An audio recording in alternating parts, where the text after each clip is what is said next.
Marves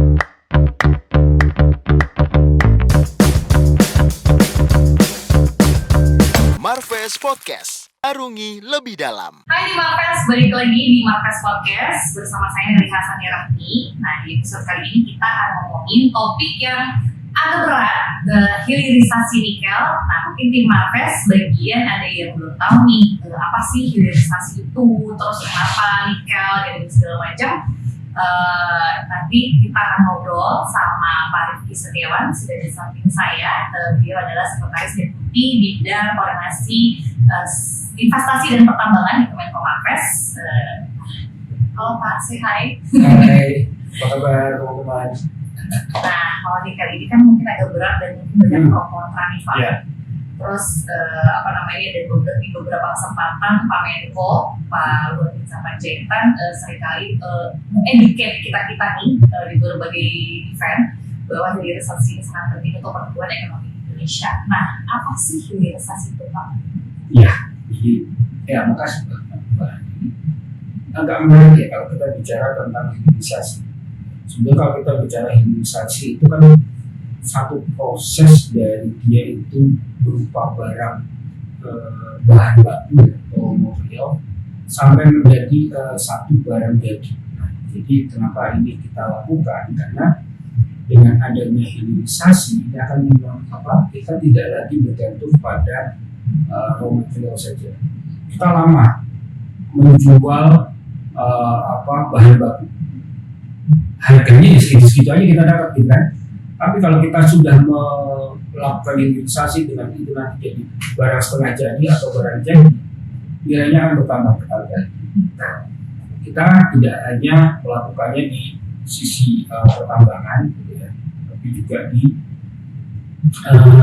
yang sekarang juga sudah mulai berjalan di pelataran pertanian. Cuman kebetulan kami di Provinsi Pertambangan memang yang kita kawal dari hilirisasi nikel. Nah, kenapa nikel? Nikel ini saat ini kita mempunyai sumber daya nikel yang cukup banyak. Kemudian ini juga mendukung nantinya cita-cita Indonesia ke depannya. Kita itu akan diharapkan ke depannya menjadi hub untuk industri electric vehicle, bahan kita. Nah, kita kembali kenapa hilirisasi nikel. Nah, kalau kita mau bicara hilirisasi nikel sekarang ini, kita masih pada posisi melakukan hilirisasi sampai barang setengah jadi. Ada dua proses di hilirisasi nikel yang kita lakukan. Proses itu disebutkan ada yang melalui yang pirometalurgi dan hidrometalurgi.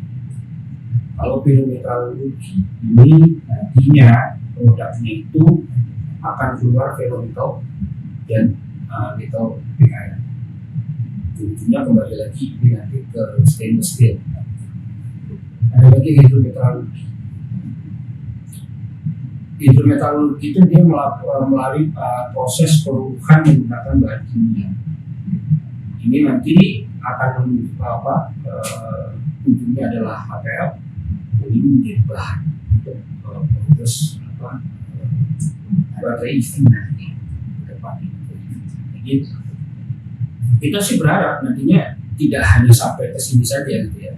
Kita ke belakangnya nanti juga akan kita udah sampai industri baterai, industri EV yang kita akan punya. Jadi itu Mbak, jadi memang diharapkan kita itu dengan adanya hilirisasi mulai tambah, nggak hanya jualan barang-barang bahan baku aja. Kalau bahan baku aja ya segitu aja. Selain kita mengubah dia dari raw material ke setengah jadi, itu bisa kita manfaatkan juga untuk kita sendiri ya Pak. Untuk di Indonesia sendiri untuk produksi perbuatan industri EV dan baterai. Nah, seberapa penting sih Pak hilirisasi nikel untuk Indonesia? Jadi gini, kalau kita bicara hilirisasi ya, kenapa ini hilirisasi nikel? Kebetulan memang seperti yang saya sampaikan tadi, nikel kita cukup banyak dari nilai dunia di pasar. Kalau kita lihat kan sampai gara-gara nikel saja kita digugat di WTO. Karena mereka sudah bergantung. Selama ini kita juga mereka merasa dengan kita mengekspor bahan mentah ke mereka, industri mereka yang berkembang. Sekarang tidak apa-apa, kita juga berharap nantinya ini akan mendukung transformasi Indonesia menuju yang tadi ekonomi yang hijau ya. Kita punya cita-cita beberapa tahun ke depan kita menjadi hub untuk electric vehicle. Kita juga selain itu dengan adanya program hilirisasi ini kan tidak berhenti sampai di situ aja. Ada proses industrialisasi. Intinya kita juga kita punya proses penciptaan lapangan kerja, ya kan, lapangan kerja. Proses hilirisasi terutama untuk nikel ya di Indonesia ini ya. Kita kan ada nanti menciptakan lapangan kerja, gitu ya. Nggak hanya nanti satu sektor saja yang diuntungkan. Kalau kita lihat ya sekarang misalnya program hilirisasi ini aku ngacak aja ya dari semua pertanyaan kalian ya. Program hilirisasi yang kelihatan sekarang misalnya di Morowali. Di Morowali itu di sana itu ada, kalau kita lihat di lingkungan ini ya, kawasan industri, ada penciptaan lapangan kerja di sini. Ya, industri pertambangan cukup banyak terjadi. 3 sektor jasa pasti yang berkembang, dari yang orang jual makanan, ya kan, orang jual ada pos-posan, ada hotel, ada pusat rekreasi, itu berkembang semua, ya. Di samping si industri mineral dan batubara sendiri. Nah ini yang menjadi ini tidak berhenti hanya terkait dengan faktor hilirisasi itu mendapatkan nilai tambah, tapi ini multiplier efeknya begitu. Termasuk pembangunan sekolah, sekarang tuh ada sekolah, ada Politeknik Morowali, juga kan akhirnya menyerap tenaga kerja, juga kan tenaga kerja dari masyarakat sekitar itu kan juga masuk ke situ. Mereka juga nantinya akan mendapatkan pengetahuan lebih. Juga tadi ada kerjasama di bidang pendidikan. Mbak Eli tadi cerita soal politeknik di Morowali. Akhirnya ujung-ujungnya adalah daya saing terhadap tenaga kerja Indonesia. Mungkin tidak diserap di situ, tapi sampai bisa diserap di tempat lain ya. Mungkin juga itu akan diserap oleh pasar internasional juga gitu kan. Jadi ya itulah, jadi kenapa kita memang sekarang ini sedang menggalakkan yang namanya hilirisasi itu, supaya kita pun nggak hanya diem jualan sesuatu yang ya cuma bahan baku. Kita di masa lalu seperti itu gitu ya, tapi di masa depan nanti kita itu sudah berkembang lebih besar, pastilah ekonomi juga akan berkembang besar. Dan pembangunan politeknik juga, Kemenku kan memang interest banget soal pendidikan gitu kan. Iya betul. Untuk kita mengubah nih dari raw material setengah jadi, nggak hanya hilirisasi nikel, tapi pemerintah juga memikirkan penduduk yang di sana juga mendapatkan dampak positifnya. Salah satunya dari pembangunan politeknik untuk ya bisa dibilang untuk mengupgrade knowledge lah, kita menyerap knowledge juga dari orang luar supaya SDM kita juga kualitasnya makin tinggi, dan itu juga nanti ke depannya 10 tahun 20 tahun lagi itu juga akan dimanfaatkan untuk Indonesia sendiri. Dan seperti yang tadi Bapak bilang juga untung-untungnya nanti juga mungkin bisa dimanfaatkan keluar ya Pak ya. Ini saya mau cerita sedikit ya ke seberapa besar ini kita sekarang berorganisasi. Ini ada data yang saya ingin baca. Saya minta izin saya membuka di tahun 2011 ya. Itu kita masih untuk air dan steel itu perbicaraan hilirisasi itu dari tadinya itu hanya 1 juta US dollar, 1 triliun itu bertriliun triliun ya, 1 triliun US dollar ini di tahun 2022 itu sudah naik dari 26 triliun US dollar. Ini akibat hilirisasi ya. kemudian ini ada hasil estimasinya Verdana yang bisa disampaikan bahwa entitas lokal dapat menangkap sekitar 64 sampai 9% nilai tambah dari nilai tambah hilirisasi mineral. Pertama tadi ya ada PKL, nikel PKL, kemudian juga produksi antaranya nikel.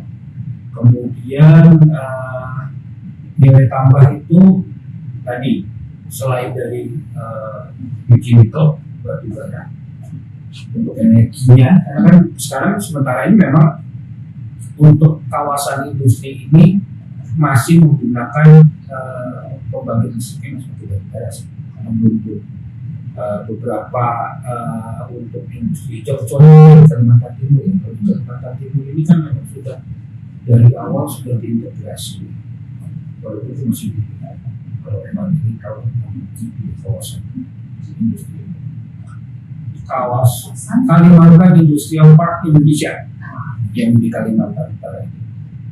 Sementara ini juga itu sudah masih menggunakan batu bara sebagai alternatif. Nantinya itu kan nantinya akan menggunakan PLTA. Kalau ingat di bulan Februari Maret itu Presiden sudah melakukan groundbreaking untuk satu PLTA yang terbesar di Kalimantan, PLTA Utara itu Sungai Utara, PLTA Utara itu nantinya akan menyuplai kawasan industri ini, kemudian juga sampai ke IKN dan industri hijau. Sumber energinya hijau. Kalau sumber energinya hijau, sebenarnya juga proses-proses hilirisasi mineral yang ada di GP ini dan itu hijau. Kita udah tidak lagi pakai kemudian ada analisis bahwa entitas lokal menghasilkan sekitar 88 sampai 64 nilai tambah baja tahan karat dan MHP. MHP ini nanti bahan untuk EV. Mesito set presiden itu yang juga masuk.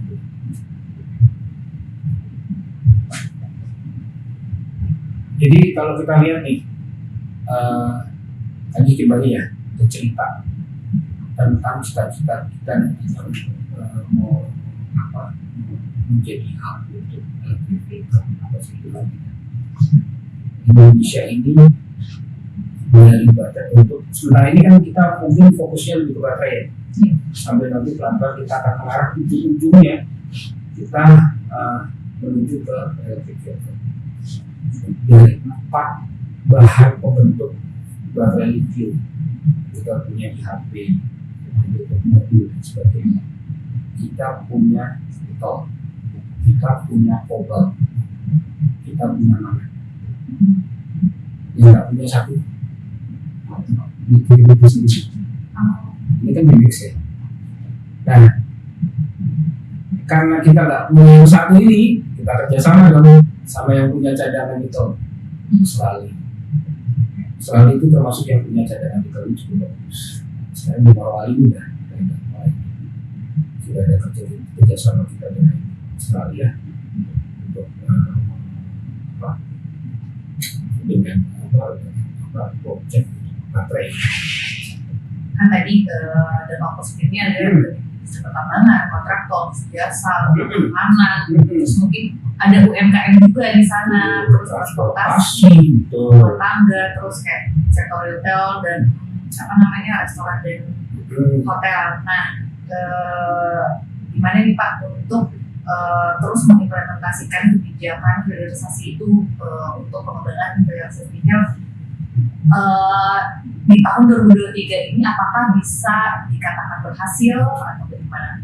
Seperti yang kita lihat dampak positif tadi. Oke, kalau kita mau lihat kalau punya berhasil atau belum berhasil, kalau kita rasa sesungguhnya sudah, tapi cita-cita kita kan belum. Kita sekarang ini, kita sudah mulai ya dengan tadi yang kita lihat dengan dari bahan baku yang masih berupa nikel ore tadi. Sekarang ini kita sudah bisa memproduksi yang berupa SFR, ya. Ada nikel, ya kan, nikel, nickel tech iron, kemudian juga stainless steel, itu kan sudah ya. Kita kan kalau ilmunya kita sudah bisa lah mengatakan ini sudah mulai bisa dirasakan dampaknya sama masyarakat.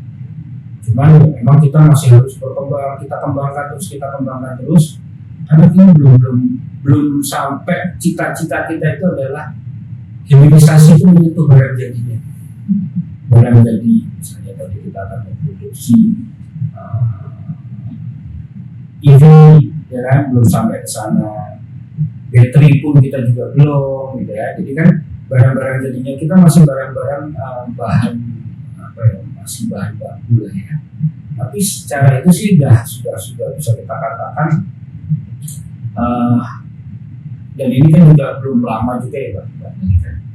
Kalau kita mau lihat bahwa program hilirisasi ini baru mulai kita galakkan kan di tahun 2020, ya, ini 3 tahun sudah sampai pada posisi ini ya, luar biasa. Karena sebenarnya program hilirisasi ini nanti kan sampai 2025 yang sudah ada kan ya, program hilirisasi 2025 sampai 2029 ini kan nanti kita lihat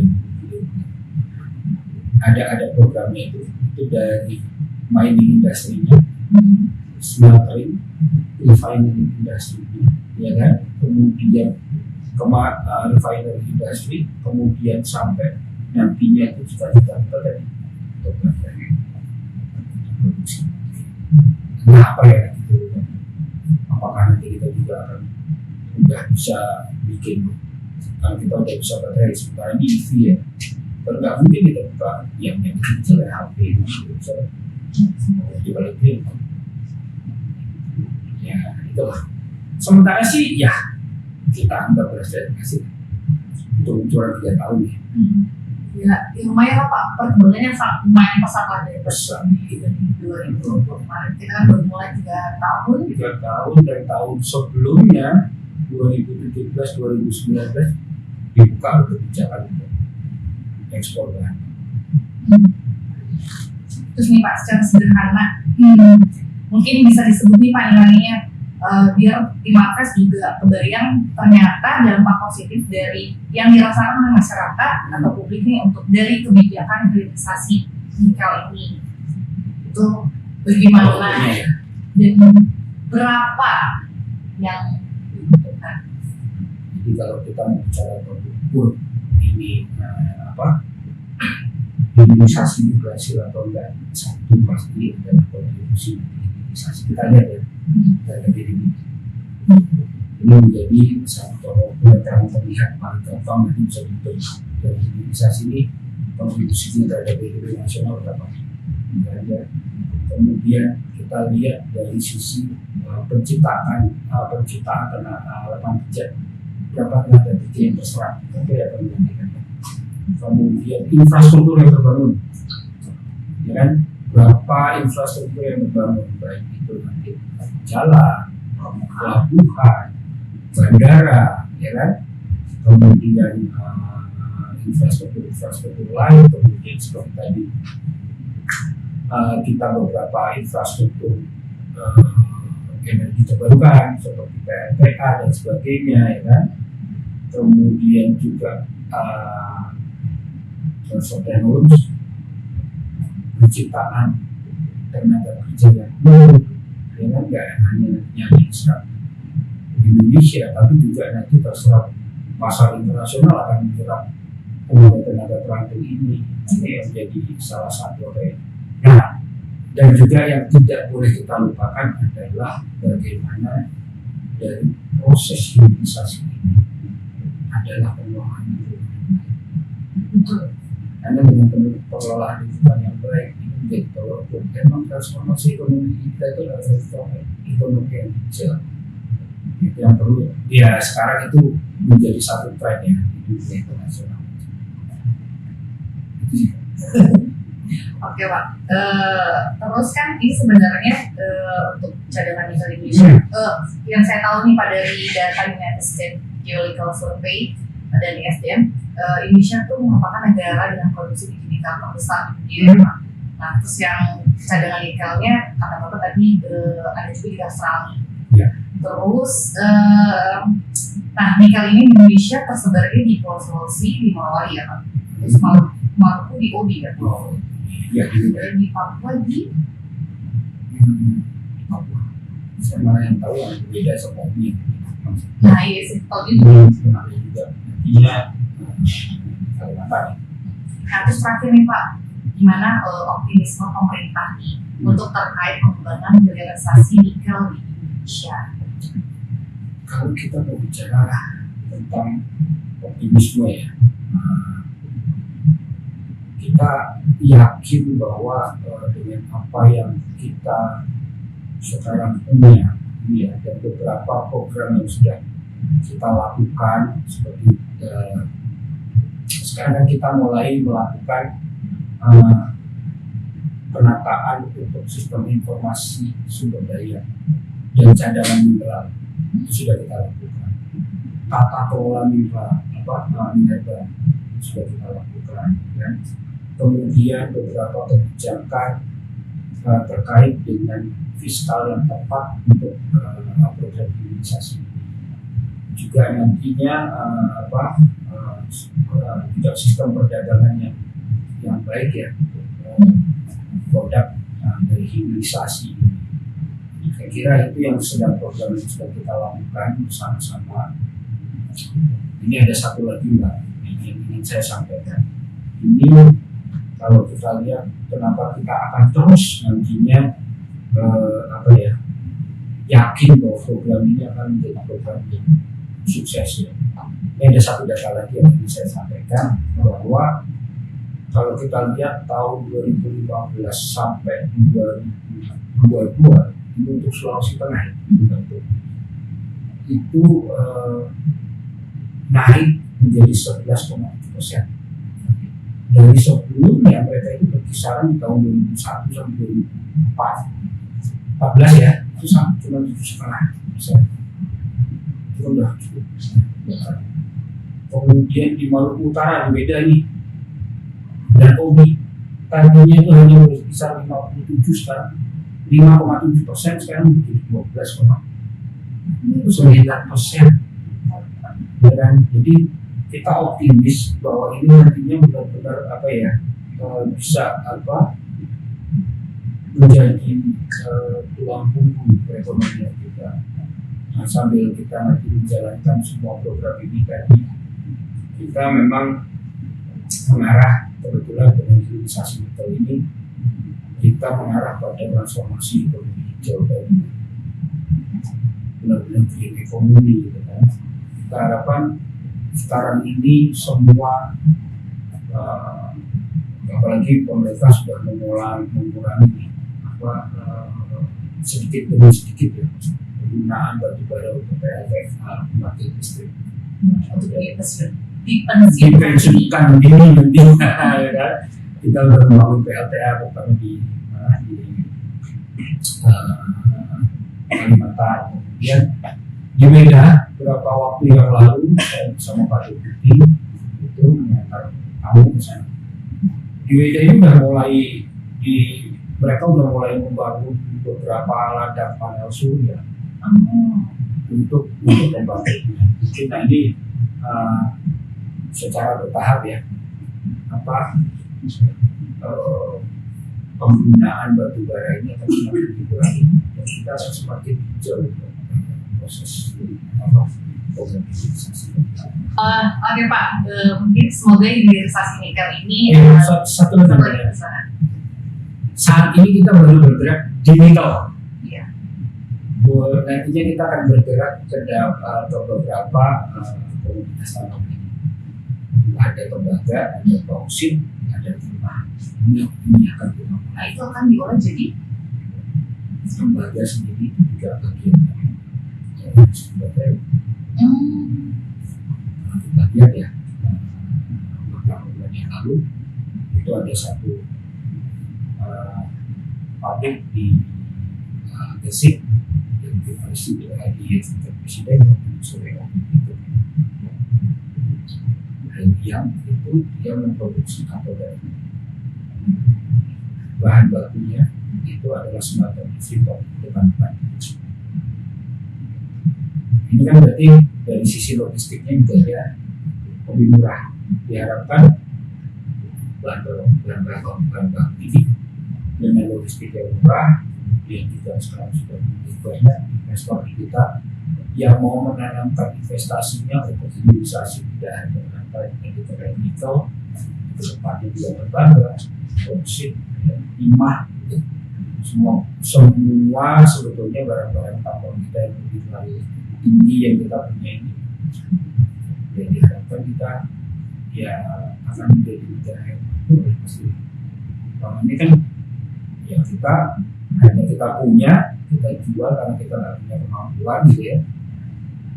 Akhirnya kita ya hanya jual bahan kita. Yang dapat untung siapa? Ya negara yang bisa mengolah itu dari barangnya gitu. Mereka jualan beli misalnya dengan ekspor yang dibeli dari kita. Saat dia jual mungkin 3-4 kali atau 10 kali lipat ya juga. Saat kalau kita bisa kita ambil dari bahan yang kita punya itu, kita olah jadi barang ya yang 10 kali ini yang kita punya. Itu nanti. Oke. Nanti Pak, data juga yang saya peroleh nih Pak, sebelum ada kebijakan hilirisasi ini di nikel dan tronya pada tahun 2013 hanya mencapai 5,4 miliar US dollar. Yes. Nah, kebijakan pemberhentian ekspor di nikel itu di tahun berapa? 2020. Kebijakan waktu itu bisa mengekspor itu 2017 ke 2019. Kita mulai stop di 2020. Nah, katanya melalui kebijakan hilirisasi ini nilai ekspor turunan nikel tahun 2022 mencapai 35,6 miliar US dollar. Nah, itu artinya ada 6,6 kali lipat lebih tinggi yang kita dapatkan di Indonesia. Nah, semoga ini juga menjadi selalu memberikan dampak positif juga untuk pertumbuhan ekonomi Indonesia. Nggak hanya mungkin nextnya adalah di hilirisasi nikel, mungkin di bidang-bidang lainnya juga ya Pak. Kita kan kalau kita bicara hilirisasi ya, saya sampaikan awal tadi, hilirisasi ini tidak hanya berhenti di sektor pertambangan. Mungkin saya banyak cerita di sektor pertambangan. Kalau kita di Deputi 6 ini ya kita ya di teman-teman di Deputi 2 mereka juga akan punya cerita tentang bagaimana mereka melakukan hilirisasi terhadap produk pautan dan nikel.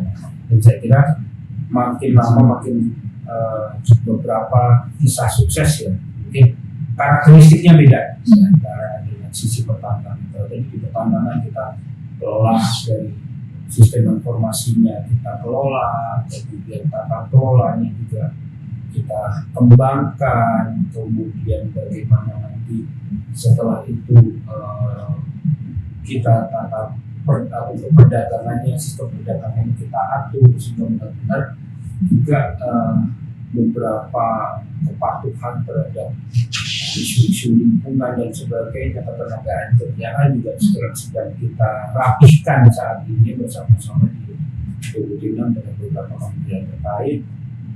Saya kira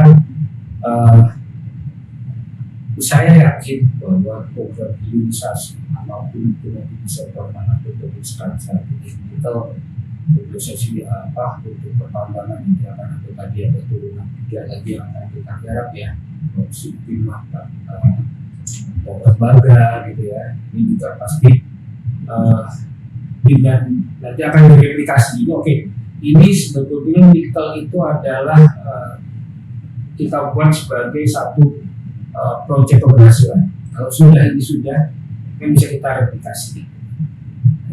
Ini kalau ini sudah bisa direplikasi pada beberapa komunitas tambang lain, saya yakin kita akan semakin ya kita berada di semakin dan benar-benar cita-cita kita nanti malah kita menjadi hub di Asia Tenggara, Asia ini kita benar-benar bisa menuju. Jadi sebenarnya. Oke, baik, terima kasih Pak Rifki atas waktunya kita ngobrol soal hilirisasi.